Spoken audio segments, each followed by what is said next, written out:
United States Colored Troops, 1st Regiment, raised here in the District of Columbia.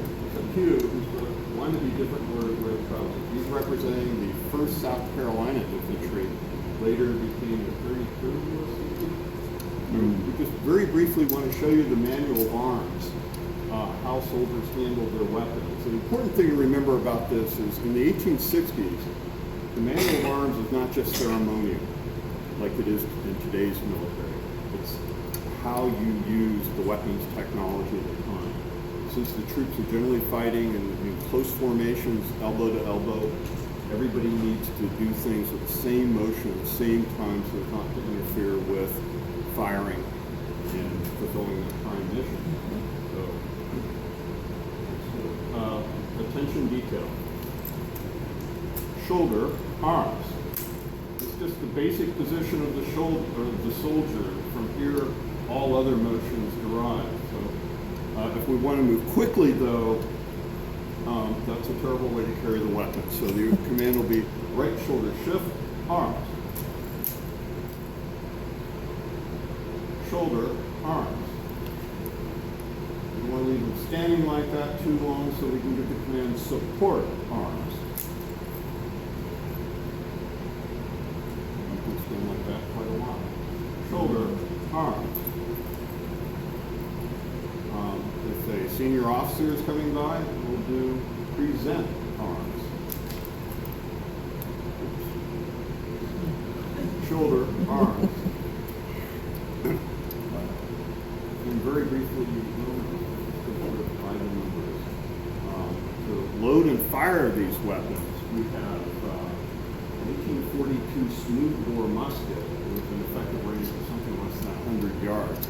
This is the weapon that the 1st Regiment USCT had when they went off to war. A few weeks after their first battle, which they won, they received the 1861 Springfield rifle musket that Private Overby has, which has an effective range of 200 or 300 yards, and the bullet will reach out and touch somebody a half mile away. Marquette has the 1853 Enfield rifle musket is functionally equivalent to the 61 Springfield. This weapon you'll see in the movie War. It was carried by the 54th Massachusetts and some other USCT units. All right, so the command an officer would give is load in 9 times, load. Handle cartridge. Each man is pulling out of a cartridge box, also known as 40 dead men, because it carries 40 rounds. A paper tube with 60 grains of black powder and a 1 ounce lead mini ball. Tear cartridge. You actually bite off the end to expose the powder. Charge cartridge. Pour the gunpowder down the barrel, bullet in. Draw rammer. Ram cartridge. Return rammer. We've got a bullet in there with gunpowder. They got one more step. Prime. They go into their cap pouches, and there's a little copper top hat shaped thing called a percussion cap, and that goes on the vent over the barrel. So when they pull the hammer will come down, set that off, and that'll set off the charge in the barrel. Shoulder, arms. If anyone was counting, that's 9 times. And the next sequence would be ready, aim, recover, arms.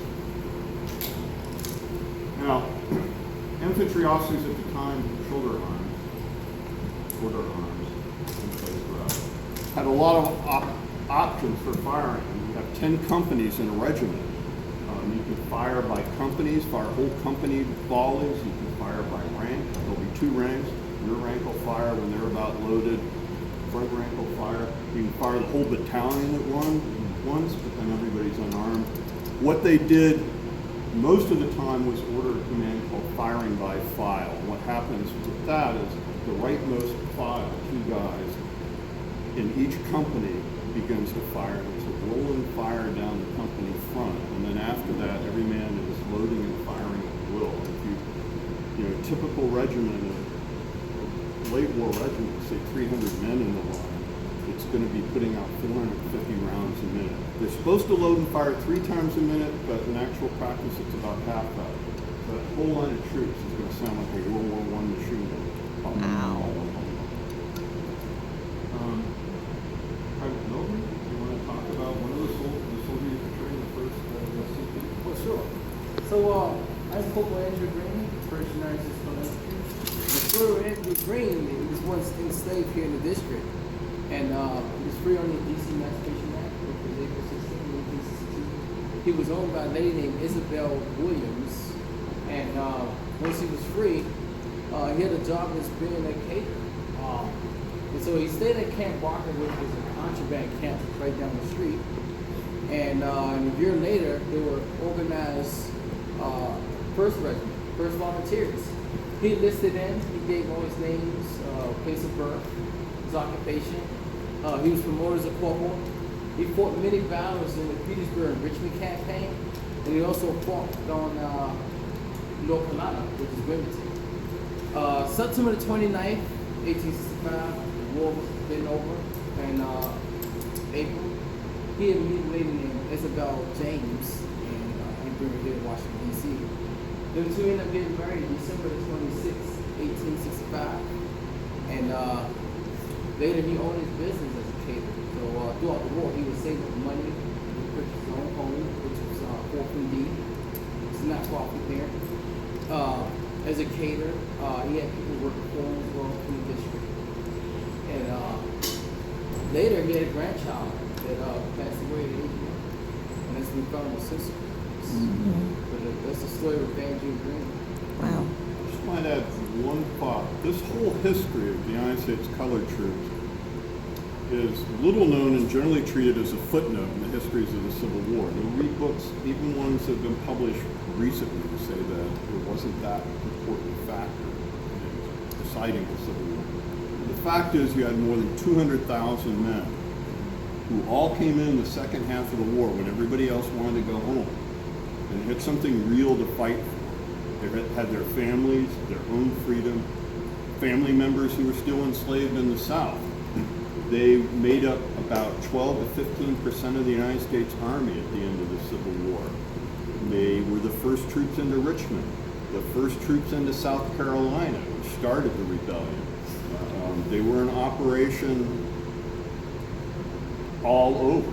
As Marquette noted, the first USCT out of the district ended up in Wilmington, North Carolina, helping part of the force that shut that fort down and helped end the war.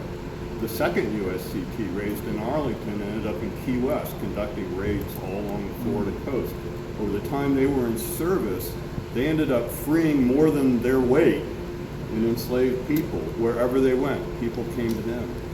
More than half of the USCT were men who were formerly enslaved in the South. So over the course of the Civil War, those 100,000+ men, they weren't picking cotton for the slaveholders they were shooting at. And if you look at their families who came, you see the pictures of contrabands from Harper's and Frank Leslie's magazine on the wall here. There's never one or two guys who escaped from slavery. It's families. At a time when black families did not legally exist, they were strong enough to take themselves out of bondage. And over the course of the war, we don't have hard numbers, again, because this is not an area that's been studied as closely as the rest of the Civil War, but probably around 20% of the enslaved workforce of the Confederacy ended up working for the North. And that in and of itself, if the USCT had never fired a shot, that would have changed things. As it was, and Lincoln, I find people to say, you don't have to take my word for it, Abraham Lincoln in September '64, when he's beginning to push for the 13th Amendment, he says, we have right now 140 or 150,000 men working for our Army, for our Navy, as soldiers, as teamsters, as people in the supply line. This isn't a matter of sentiment. Without them, you lose the Union. With them, you save it. So Lincoln himself at the time is saying, and we cannot use them in good conscience if we're going to tell them that when this is all over, you're back in chains. Wow. It cannot be. It must not be.